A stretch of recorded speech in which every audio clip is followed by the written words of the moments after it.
Right. I think you're right. Hi, Khuram. Thank you so much for joining us today. Experts Corner is a new feature that we're doing here at Commission Crowd.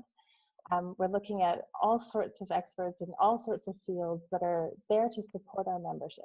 So, you know, because you've been working with us on education for other things like the webinar that you did, that education is really, really important to us. You know, not only in terms of helping our members to connect with the right individuals, but also how to grow their business, you know, within, you know, with the help of agents, but also, you know, more holistically as well. So I really wanted to chat with you because I know that you were working on something that was a spin-off almost from the great work that you did on the webinar, which was the number one player. What's the name of it that we decided? Yeah, the four steps to the game changer, and as in turn your company into a number one player. Yeah, exactly. So do you want to just give the audience an overview of what was happening on that webinar, and I'll link to it at the bottom of that as well. okay.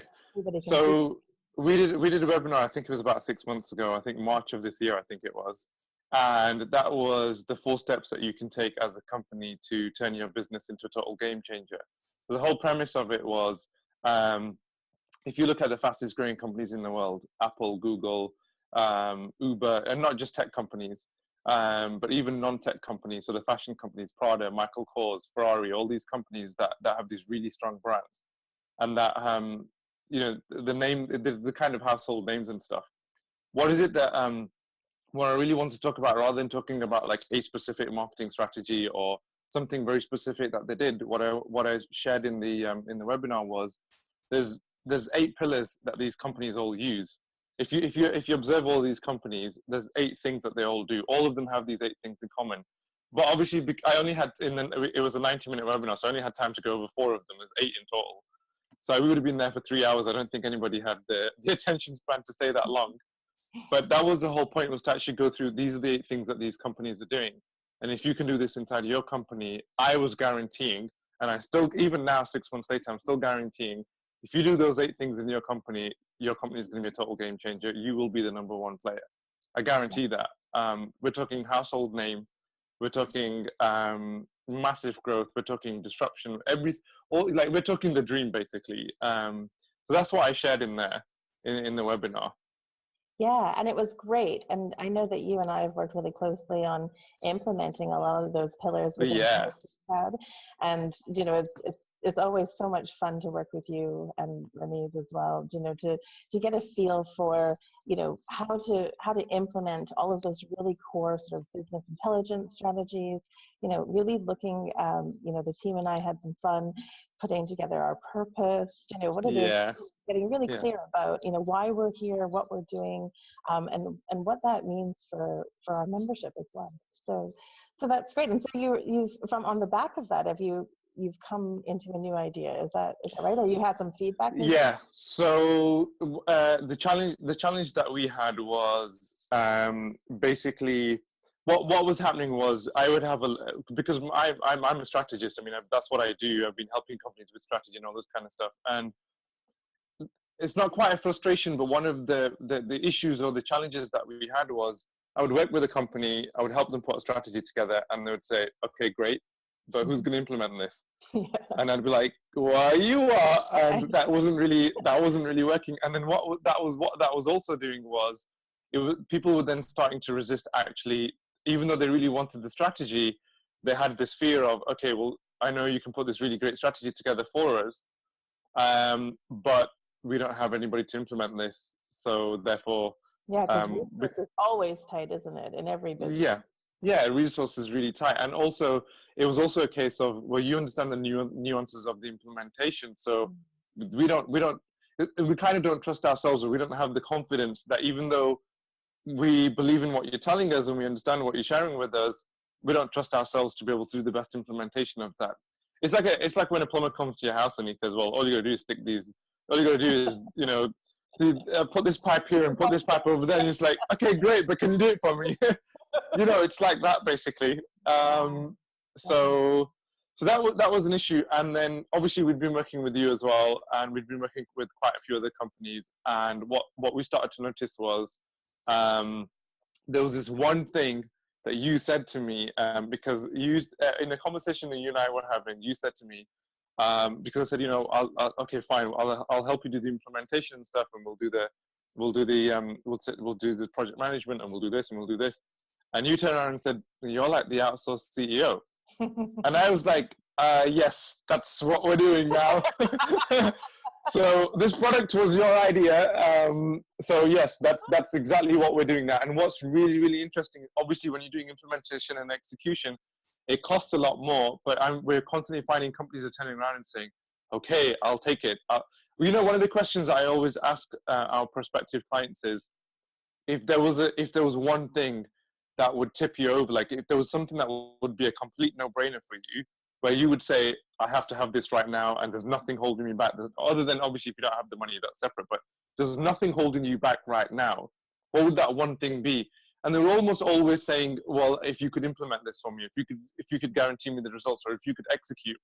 And what's really interesting now is when we talk about the outsourced CEO for them, I say, okay, is there a no-brainer? Last guy that I spoke to a couple of days ago, got another call with him tomorrow, and I said, okay, any no-brainer? Is there a no-brainer? He said, no, I don't have a no-brainer. This is the no-brainer.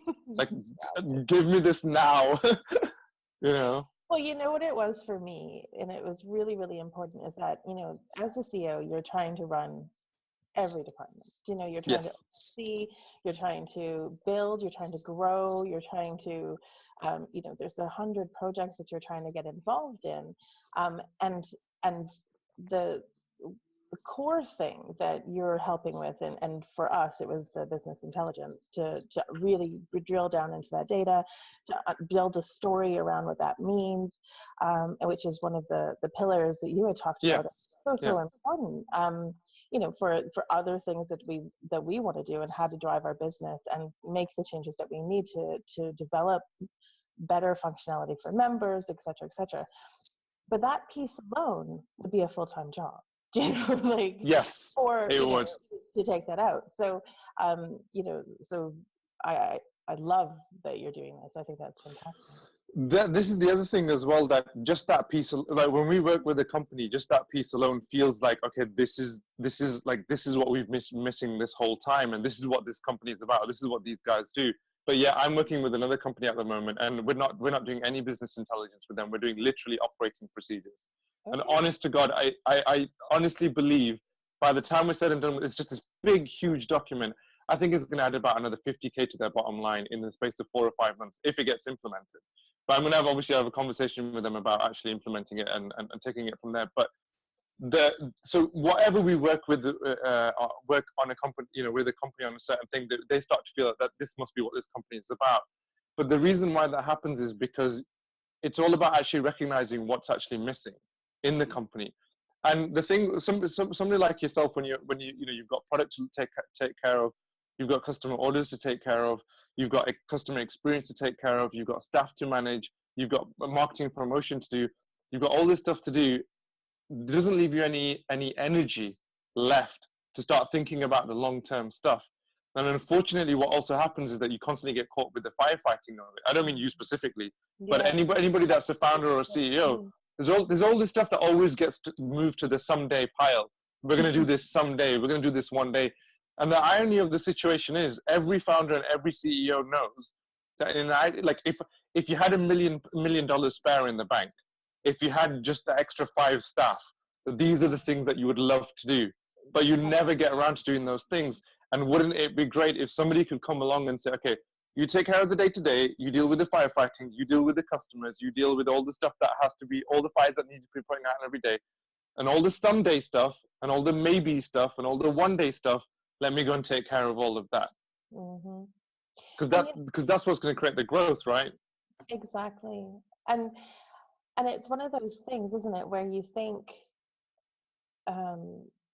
it's just so important, and you remember when we first started speaking, I said to you, how do you take time away from your customers? How do you take time away from your functionality? How do you take time, you can't. So that's everything, So to grow is really important. Growth is absolutely fundamental, but you absolutely have to take care of, what we call it the baby. You got to feed the Yeah. baby.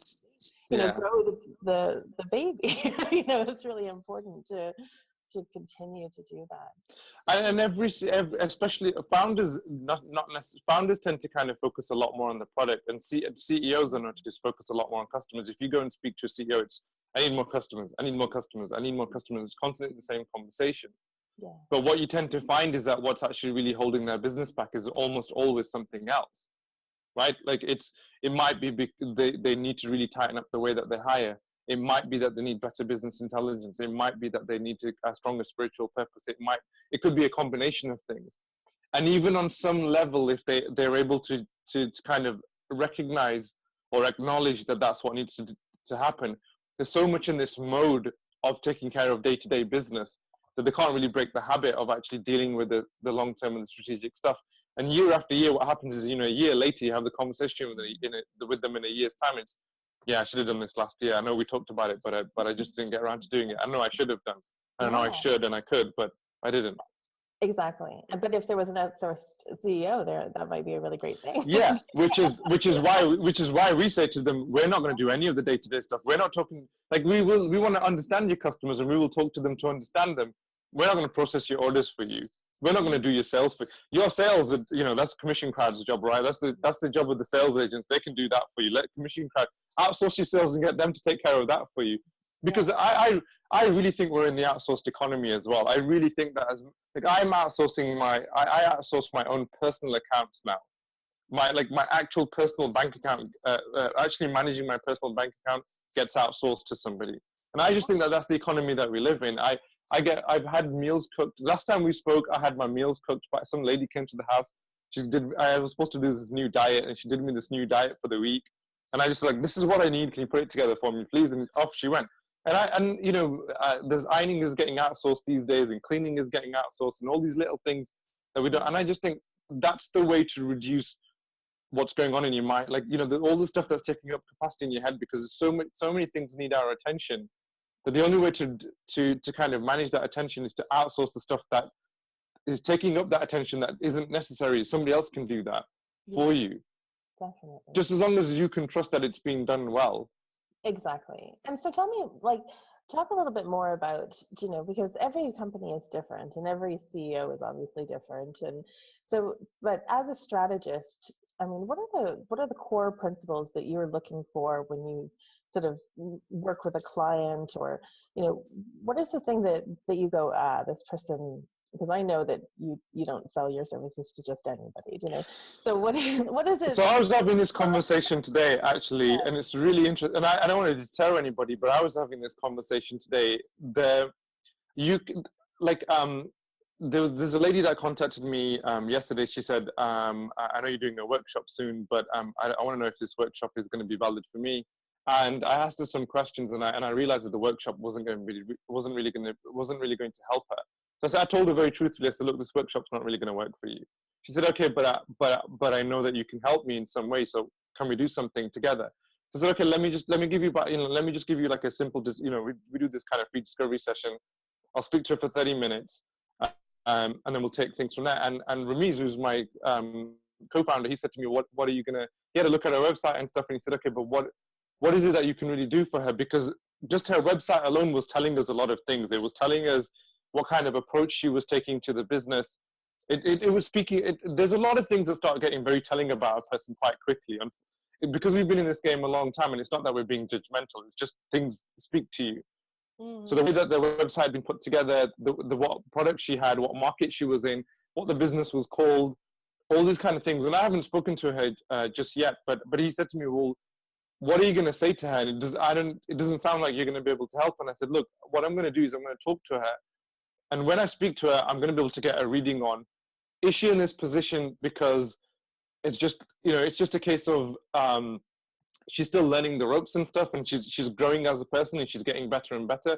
Or is she in this position because she's got a certain set of patterns that she's not prepared to recognize, and they're not going to change?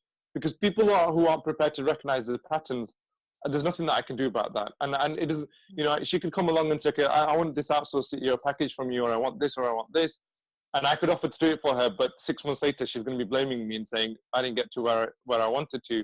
And I know full well it's going to be because she's got certain patterns, certain self-sabotaging behaviors that I'm not going to be able to change, because I can't really have that conversation with her at that personal level, because that's not really why she's hiring me. You know, do you see what I'm saying? Yeah.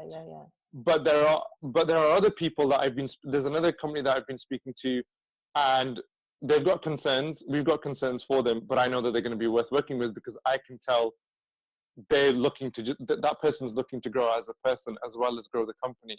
And so I guess really what I'm looking at is who's willing to grow as a person, as you know, who's going on this journey basically. Yeah, and entrepreneurship is something that's really, and I think because you mainly work with founders, I think, and business owners, you know, Yes. who are ultimately CEOs as well. So, yes. So from that perspective, though, and entrepreneurship is so precious to your, I know, to your heart, and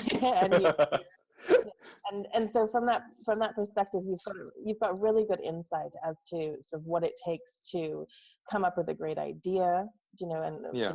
your history and your experience, you know, how to come up with a great business idea, how to lead that business idea from purpose, how to be excited, how to be motivated, and that's what your workshop is about this Saturday, isn't it? Yeah, the workshop this Saturday is for anybody that's in a 9 to 5 at the moment, or is just started out on their business in the first 6 months. That's really for kind of very, very early stage people that are kind of trying to get the foray into entrepreneurship.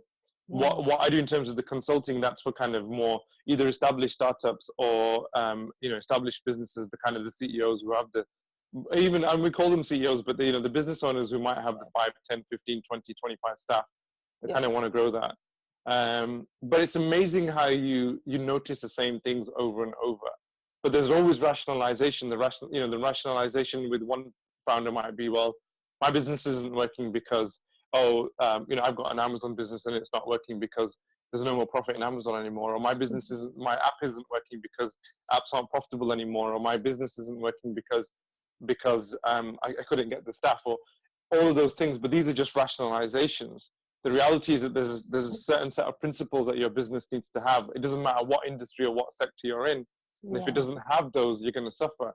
And believe it or not, like the biggest thing is founder psychology. It's like how, you know, what kind of frame of mind do you put yourself in, and how do you approach things?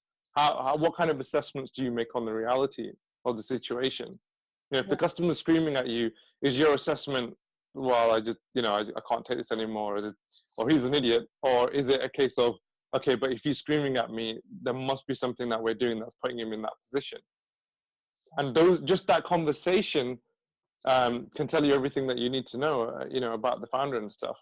There was a lady that came on Dragon's Den, I remember, it was a few years ago. And it was one of these videos that went viral, and she talks about how she was trying to sell, she was trying to break into the Spanish market. She was trying to sell like these little olive snacks into the pubs and stuff. And it's the way that she complained about how she couldn't get the product into the market. And all the dragons were really kind of uncomfortable with what she was saying, because it was very clear that, you know, she wasn't seizing the opportunities. She was looking to kind of apportion the blame and stuff. And so while the business could have taken off, and while the opportunity was there, she wasn't really seizing that. Yeah, I guess that's the whole premise of Gordon Ramsay's show as well, right? When he goes to the restaurant, you know, and he goes around and he says, you know, and he goes in and fixes all of the things that are wrong. You know, it always comes down to something to do with attitude at the end of the day. Hotel inspector, same thing. You know, and I constantly have the same thing. I mean, in so many instances, what I find is they don't treat the employees well. And if they don't, you know, they don't hire well, because what they kind of optimize for is kind of skill and talent, and they don't really optimize for kind of cultural fit or the attitude of the employee, you know, the integrity and the ethics and those kind of things. But you try and have that conversation with a founder or a CEO, and it's like telling them you're not doing a very good job of parenting. They take it very, very personally. And yet that's the very thing that's going to change the business. But it's a very difficult conversation to have. Definitely. Not for me, for them. But yeah, any kind of thing like that is really important. And you know, I know working with you, you know, you're very diplomatic in terms of how you deliver the messages. I do my best. You know, so it doesn't, you know, you're not trying to make anybody feel bad. It's just like you've got to everybody's got a goal here, and the goal is, Yeah. hey, let's grow this business, let's move it forward. And as a CEO, it's our responsibility certainly to look at any aspect of what's holding that back. Yeah. So, really exciting. So tell me, one of the key things for our membership in particular is that when they begin working, okay, so you want to grow your company, you want to grow, Yes. and so you say, okay, well, what I need now is a sales force, and that sales force, they choose us because they're looking for independent reps. And that's a wonderful thing. But the reps within their own business, they're entrepreneurs, and they're trying to assess the risk of, is this the right kind of business that I want to get on board with? And in the same way that customers are analyzing a business, the agents are also doing that. And so a large portion of our education right now is around helping businesses better understand how to get agent ready. And what that means is, to have good, solid marketing plans, good strategic plans in place. So, if anybody was looking in particular for a strategy session or, strategy planning, that kind of thing, would that be something that you could help them with in terms of? Yeah. The one thing that I know that sales agents really want to see is, is this company doing something that is it solving a real problem? Because that makes it a lot easier for me to actually go out and sell. If I can't tell the customer why it's going to benefit them, how am I going to help them shift this product? And number two, they want to work with a frictionless sales process. The easier your sales process, the more your business is going to scale. And if your sales process is difficult, you're just making it harder for the sales agent. So you've got to make that as frictionless as possible. And we do those. We help them fix sales processes all day long. If there's anybody that's listening to this podcast or watching this podcast that wants a free discovery session, you can go to our website, stratagem.io. Go there, click the book demo button, and I'll show you what a good sales process looks like, and how you can kind of tune theirs. And if and I'll help them. I'll talk to them about what they can do to actually tune up that sales process. That's great. And what about sales for you? Would you consider yourself kind of a sales expert of sorts? Every entrepreneur in Earth Their Weight in Gold needs to learn how to sell. But tell me, we're writing a blog post right now about the 50 best closes. Do you have a great closing experience? Well, to be honest, the word closing for me is like really kind of I've seen a lot of salespeople out there who are really good at closing because basically they're very good at kind of coercing the customer into a sale. And I've never really operated that way. Yeah.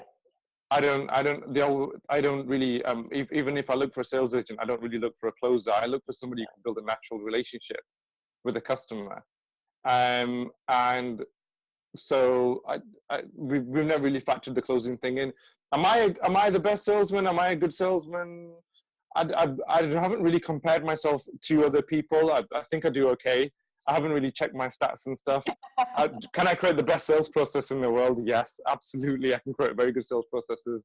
Can I, can I develop a really good rapport really fast with the customer? Can I develop a certain level of professional intimacy? Oh yes, you betcha. And really, that's what we go for. Well, that's a close within itself, isn't it? And that's as long as you're willing to ask for the sale at the end of the day. That's the key difference between sort of. You have that rapport, you build it. It's strong, but you have to be able to say, all right, you want to buy it? So one thing that we do slightly differently is we basically, we just focus on being able to demonstrate as much value in the call as we can. And when we to the point where the customer turns around and says, okay, but how much is this? I want to know how much this is. Because they're now doing a consideration in their mind to say, I want to go for this. So I rarely have to have this conversation of, do you want this? It's this much. It's usually a case of, how much is this going to cost me? So that's kind of how our conversations go. We kind of use the Apple model. I think I mentioned this before as well. Like if you go in the Apple store, I don't know what the policy is like now, but in the Apple store, for example, the employees, if they tried selling something, they would get fired. It used to be part of Apple policy. I don't know if it's anymore. Post Steve Jobs. And the whole point was that the product does such a good job of speaking for itself. The customer is moved to saying, okay, how much is this going to cost? I want this. And so we try and do the same thing. We just try and focus on demonstrating value. And sometimes the conversation never gets to that point of, okay, how much is this? And that, either it doesn't create value for them, or well, I don't think we've ever not done a good enough job of demonstrating value. It usually is just a case of they don't feel it's relevant to them. So, well, you know what was great? It's great is that you've got. I was talking to a friend recently about sort of growth and development on a professional level, also a personal level, and we were talking about tools. And one of the great things about you guys is that you've got so many tools in your arsenal that are valuable to businesses. Little tips, little tricks, little things. They really annoy people. Exactly.